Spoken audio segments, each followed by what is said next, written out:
What if the hardest chapter of your life wasn't the end of your story, but the beginning of a new one? So whether you're transitioning through life right now or going through a difficult time, or maybe you're a coach, an entrepreneur that's going through a new season, the most impactful thing we can do as coaches or leaders is to help someone rewrite their story. And so I'm here with one of my top students, but also one of the world's best grief coach for widows, Darlene Garcia. Darlene, welcome to our YouTube channel or podcast here right now. You're tuning in from Thailand right now, I believe. I am in Thailand right now, yes, Bangkok specifically. Bangkok, but you're originally from? I'm originally from Guam. Excellent, excellent. Good. So one of the things I love most about what you do is you help widows rewrite their story, both from a grief perspective, but also when they're ready for that next season to find love after loss, you help them with that next transition as well too. So before we dig into that, I think this is going to be super useful for anyone here who's either grieving or maybe you probably know someone that is grieving at the moment. Certainly for me, I mean, I didn't lose a significant other, but I did lose my mom, and I'm sure there are similarities in the process as well. And so maybe if you're watching this right now and you think if this is going to be relevant to you, 100% it's going to be relevant to you or someone that you really, really care about. So let's start with this, Darlene. How did you get started into this coaching space? Let's start with your personal story first. Yeah, so it all started obviously when I lost my husband Frank in a motorcycle accident. In fact, it was almost 10 years. This year will be 10 years since Frank died. And when I found healing for myself, Rich, I realized, especially being from a tiny island of Guam where there's not a lot of resources, I realized that there was so much that was not explored or supported around grief and healing. And I felt like this was going to be my purpose now in life, knowing that you could grieve so deeply, but that there is hope and there is healing and there is a purpose for you in life after that loss. And so this is what started my journey of grief coaching, is really being available, because I didn't have that available for me. I had to travel over the ocean, right? Thousands of miles away to find help for myself. So it first started with that seed that I planted early on in providing grief resources for people on Guam. And then after that, it just evolved and I started traveling and well, you know how it is, the digital space. So now we have even a much wider audience of people that I could help. So still servicing people on the island, but doing it at a wider capacity because now I can do it online. So cool. And that 10 years, you're right about online, because 10 years ago, there wasn't as many resources to get help, or was, I would say, more difficult to get help. But now, with the online space that we're in, with social media where it is right now, but that also creates a problem of who do I trust online, because you can't believe everything you see. So I want to touch on two things that you mentioned about the hope part, because I'm sure when you're in the thick of it, people are like, well, it's easy for you to say, like, there is no hope. And then the second thing is, who can I even trust now to get help from? Because there's so many people online and you don't know what to believe. So do you want to touch on those 2 points? Because I think that's important for the person watching this. Yeah, gosh, you're so right about the hope, because I myself did not believe in hope in the beginning. I really thought that I would be sad and lonely for the rest of my life. And I didn't know who to trust. I went to my church. I prayed. I found a couple of, other widows that were not even on the same path as me. They were so far ahead that I couldn't even see that far ahead. I even saw a psychologist who admitted right at the beginning of our session that she's not an expert in grief, but she's going to do her best to help me. And so very early on, I realized there's not a lot of people that I could trust in helping me to move through this dark journey that was in front of me. This is why I didn't believe in hope, because there was nobody around me that I could trust. And that was a really, really tough thing for me to wrap my head around. But I think a big part of that, Rich, is because grief is so unique and individual to every single one of us. And so the trust factor a lot of times has to do with, well, you can't really understand how I actually feel. And I believe that to be 100% true, because even other widows, and I tell this to them from the very beginning, you and I may be widows and we may have a relatable journey, similar loss, but I will never understand the depth of your pain, and you will never understand the depth of my pain. And I think that that's where a lot of the trust issues come in, is because all of a sudden in your mind, no one will ever understand exactly how painful this is for me, even another widow. Wow. And on that note too, and that's true. Like I always say, because I know um, suddenly, for women, they now in a heartbeat they become a single mom, right? Mhm. With kids, with responsibility. And my mother was a single mom, but not because my father passed away, but because they broke up when I was very young. And I would never know or empathize what it's like to be a single mom, ever, ever. And I say that a lot about I'll never know. It would be impossible for me to, even if I was a woman anyway. Right. So on that note, I think what you said there is that you just give a real, I guess, honest assessment of where they're at, whereas most people in the world just pretend like, I know what it's like to be in your shoes when it's not the case. So I love how you go on that angle of, well, that's the truth. I never know what it like be like to be in your shoes. I do know how it feels because I went through it, but I don't know exactly your situation. So, how do you help women begin to trust themselves again and even trust other people? So I think the first thing is really just understanding that what they're feeling is normal. Because I know I didn't feel like I was normal. Like I've never felt all of these human emotions coming at one time and just kind of flooding, flooding me internally. It was such a different, um, almost surreal experience that you just can't explain. And so you almost feel like there's something wrong with you. And so that is the first thing, is letting them know, hey, everything that you're feeling is so normal and natural. I get it. It sucks. It's hard. It's so painful, but it is a necessary part of the grief journey to feel your way through that grief. And so just knowing that your feelings are normal is one of the first things that kind of give widows that sigh of relief, like, oh, there's nothing wrong with me. I'm not crazy, right? But the other part is, wow, there are other widows or there are other women out there that actually get it, because I'm not the only one that feels like I'm going crazy. And so now all of a sudden we start to normalize what they're actually feeling. Yeah. What are some of the misconceptions that maybe some women have, or even other people have around this whole process? Um, Gosh, one of the misconceptions is that, number one, there's a time frame for grief. And so that after a certain period, you shouldn't even be crying or talking about him. You should be moving on, as they say.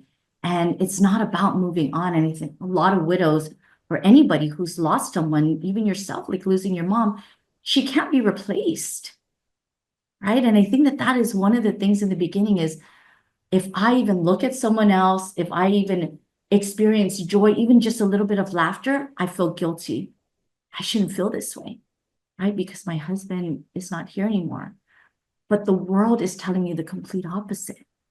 You need to move on. You need to, do this for your kids. You need to be strong for your kids. You have a life to live still. He's in a better place. He's not suffering anymore. You should be thankful for that. Right? So all of those misconceptions really confuse a widow, because she doesn't want to do all those things. She wants time to just stand still. If she could just have time stand still so she doesn't lose anything, the way he smells, the way he laughs, the tone of his voice, the warmth of his hugs. If she could just make time stand still, all of those things she won't ever lose, right? But everybody else is telling you to keep moving forward. And when you look around, the world is moving, even though you're standing still. Yeah. And even though it feels like they're standing still, is that part of the healing journey to allow yourself to stand still? Actually, yes, you have to sit and feel all of those human emotions. And part of that is standing still and just allowing yourself to process all of that, right? Not to just get out there and do the things that everybody else does in life. I mean, I get it. We do have to survive. You still have to go to a job or take care of the kids if you have young kids, but not at the expense of not feeling your human emotions. And I think that that is also one of the misconceptions is I have to be strong, so then we suppress, right? We suppress or we compartmentalize. I have to go to work, so I can't feel my grief right now. I know I did that for 18 months. I did that, compartmentalized it because I knew that I needed to survive financially because I didn't have my husband's income anymore. And so I thought that I didn't need to feel anything. I couldn't feel it because if I felt it, then I was weak. If I felt it, that meant that I wasn't moving on as people wanted me to. So there's this mask that we wear. It's a mask of expectation of what others feel you need to be or do or how to act. And that can be very overwhelming for a widow because she's trying her hardest to stay who she was, but at the same time, she doesn't know who she is anymore. And so it's just, it's confusing, it's messy, it's ugly, and it's different for every single widow. Yeah. And for you, that happened over 10 years or 10 years ago, about 10 years ago. Is that about right? Mm-hmm. Can you walk Yeah. us through kind of the turning point where the guilt started going away? Because right now, I've met your current partner, Mick, who number one, I think he's a top guy. Number two, I think you guys are made for each other. And it's so awesome. It's so awesome to see, but also that didn't happen overnight as well. So, Mm. um, can you walk us through that whole process of that transition? Yeah, so I'll be honest, I never thought that I would ever find love again or love would find me again. I really believed that Frank was my soulmate. He was the only person that I was ever supposed to be with in my lifetime. And so was not even looking for Mick at all. I was really focused on my healing journey and also helping other grievers heal their hearts as well. So that's kind of where I was when I met Mick. But, I think a big part of Mick and I meeting and, just kind of putting all of this into perspective as I started to coach Love After Loss was that I first needed to find me again, Rich, because the identity that I had that was attached to Frank no longer existed. I held on to it for a long time, wore my wedding band, still called myself Mrs. Garcia. Just all of the things that identified me as Frank's wife, even though I know it was slowly slipping away as time went on. And so I needed to discover who was the Darlene without the Frank, right? And going on that self-discovery journey was, I'll be honest, was harder than healing the loss of Frank. When you're married to somebody for as long as I was married to Frank, it was 24 years. We completed 24 years of marriage. We're already talking about our 25th wedding anniversary to renew our vows, all of the things, right? We got together when we were 17. And so moving through your entire adult life with someone, that identity is attached to that person. I didn't know how to be an adult without him. And so that self-discovery journey was so hard for me because everything that I believed that I was had Frank in the equation. And so how to discover myself without the Frank was so hard. That was probably the biggest journey for me. But once I did that, on the other side of that journey was finally my capacity to love myself because I relied on Frank for that love. And because I didn't have that anymore, I needed to learn how to love myself first. And I really, truly believe that that was the turning point when Mick came into my life. Because I wasn't looking for Mick. I didn't need Mick. But he was there, we met, and now I was ready to not only give love, but to receive love without losing my identity as just Darlene. And that was a huge difference. Wow. Wow. So what would you say to I guess one of the biggest things in not just in the grief space, but I guess in coaching and being an entrepreneur and being a business person is the fear of what other people think, the fear of judgment, and that kind of Yeah, stuff. Yeah, I can tell. Yeah. Do you all want to of talk that about would that? definitely come up without a doubt, right? I know in the beginning when Mick and I first met, those questions of what will Frank's family think? What will my kids think? Right? My parents, my siblings, like all the people that I love, but also they loved Frank and they were grieving Frank too. And so it was really a struggle for me to choose me without the expectations of pleasing others. And again, if it wasn't for the fact that I went on this self-discovery journey and healed myself from within, I would not have been able to make that choice, right? But I chose me. I chose to take a chance on love. And I believed that I was worthy of it. I gave space for everybody else to be ready for that part of my life when they were ready. But I didn't stop my journey because they weren't ready. Does that make sense? So I respected them, but I also asked them to respect me and where I was in my journey. And having those difficult conversations would not have ever happened if I first didn't heal from within. Very cool. Very cool. So fast forward today. How long you been with Mick now? So Mick and I have been together for, okay, I hope he doesn't kill me because I might get this wrong, but I think like 6 years, maybe 6 or 7 years. But we've only been married since October Wow, of that's last year. cool. Oh, nice. I didn't know you were married. That's awesome. That's Yeah, awesome. Cool. yeah, So, because I know that you also now like you help both phases. Like you help widows going through grief, but also then you help them with the next phase as well on love after loss, which yes, I kind of want to touch on as well because I want to touch on both because I think that's the natural evolution and what you do and what you've done in your personal life has been a great example of what is actually possible out there.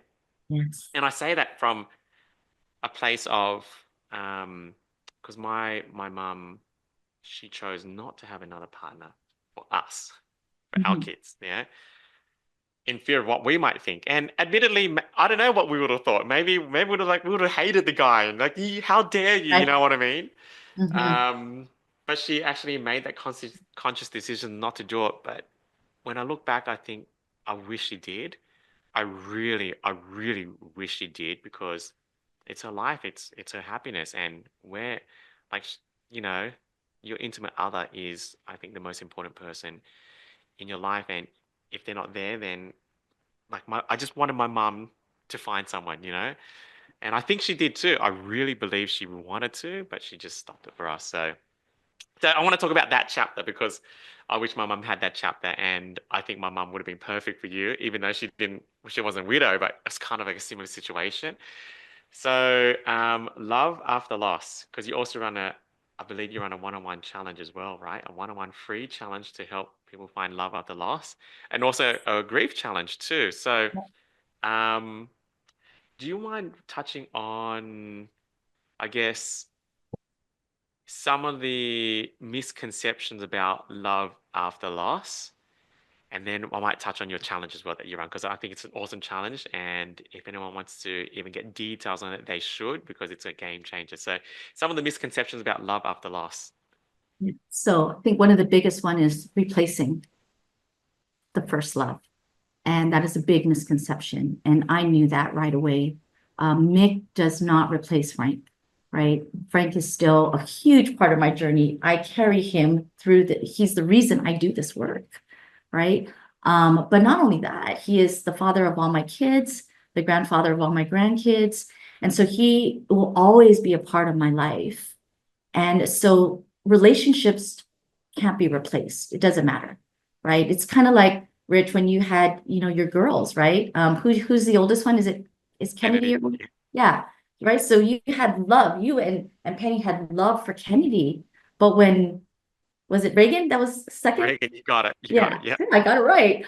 When Reagan was born, you didn't have, you didn't take some of that love from Kennedy and give it to Reagan, like you love them the same, right? So the heart has the capacity to grow more love, right? And that is what happens with love after loss is when a widow or when anyone's ready, even if it's somebody that's divorced, or, somebody that just maybe hasn't had that kind of love yet, but had like maybe, I don't know, a young love, back in the day, like even that, like that first love when you're 14, 15, 16, like that love can't be replaced. Like that was probably the start of the journey of what you felt like in to have a partner, to love someone, right? And so everybody is instrumental in your journey of life.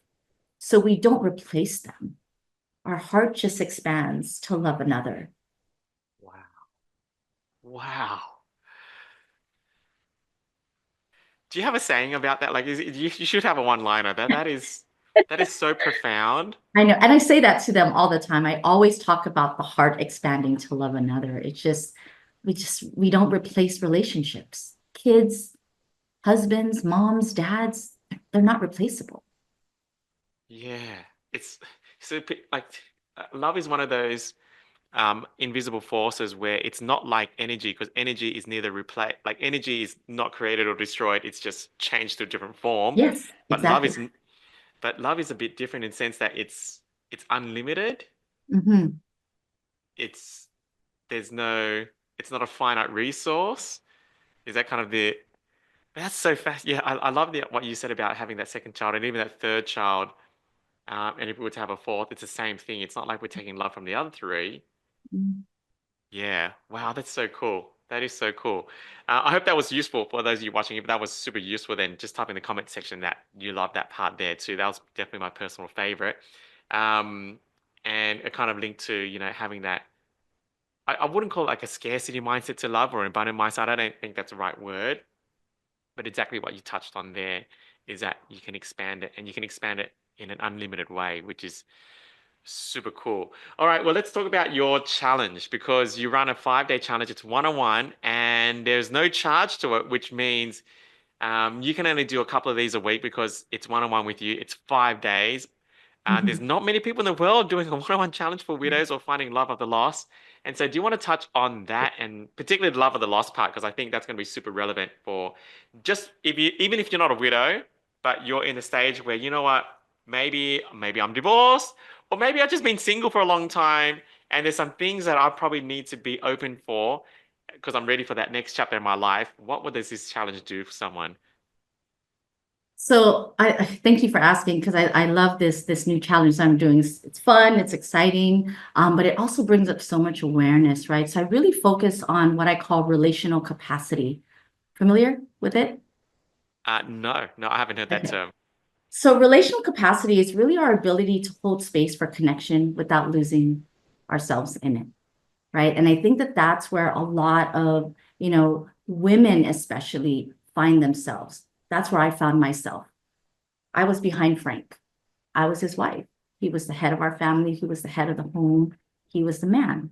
He was the husband, right? And a lot of that could be cultural, religious, whatever it is, but usually the woman is behind the man, right? And so we lose ourselves in these relationships a lot of times because we believe, again, just depending on different beliefs, that we need to follow in the direction of the man. And so a lot of what I did in my life with Frank was built around Frank, right? And it wasn't wrong. It was an amazing arrangement. It was an amazing love relationship. But I realized when he died that I lost myself in that entire relationship because I just was complacent with being Mrs. Garcia. And, oh, you're Frank's wife. Yeah, this is Frank's wife. Oh yeah. Oh yeah, that's right. That's Frank's wife, right? And I was okay with that. I really was. In fact, I didn't want to lose that identity when he died. I wanted to still be Mrs. Frank Garcia because that's all I knew. But when I went on this self-discovery phase, this journey, I realized that so much of me, the little girl in me that had dreams and aspirations, was she kind of was tucked away because I needed to be a wife and a mom and career driven. And even my career was around Frank, right? And so I had to learn how to be just me because I didn't know how to do that. And so I teach widows through this 5-day program what it means to have that relational capacity, meaning, again, that we don't lose ourselves in the process, right? Because a lot of times when we're looking at relationships, we're looking at, are we compatible, right? We often talk about compatibility, but we rarely discuss capacity, right? So this could mean like setting boundaries, right? Making sure that everything that you've experienced in your past that has been unhealed or unexpressed is healed so that you're not bleeding into this present relationship, right? That's a big part, especially with widows, right? It also means just doing that inner work with yourself so that you're not just available to love again, you're ready to love again. Wow. Wow, wow, wow. What a way to finish that. So how do people reach out to you? Obviously, they can just send you a DM and say, hey, look, I want more details of your upcoming challenge or whenever you're doing, because it's one-on-one, whether it's grieving for widows or love after loss, which I think it's awesome. I don't know anyone in the world that's doing that right now, particularly in a one-on-one tiny challenge space. And from what I know, you're probably the only one doing it right now, which is awesome. So would they just send you a DM details? Is there any other way of contacting you? Well, I mean, I'm on probably every social media outlet. I'm as Darlene Garcia, so I am on Facebook. It's actually Darlene Garcia Brown now. So Good. Oh, Facebook, nice.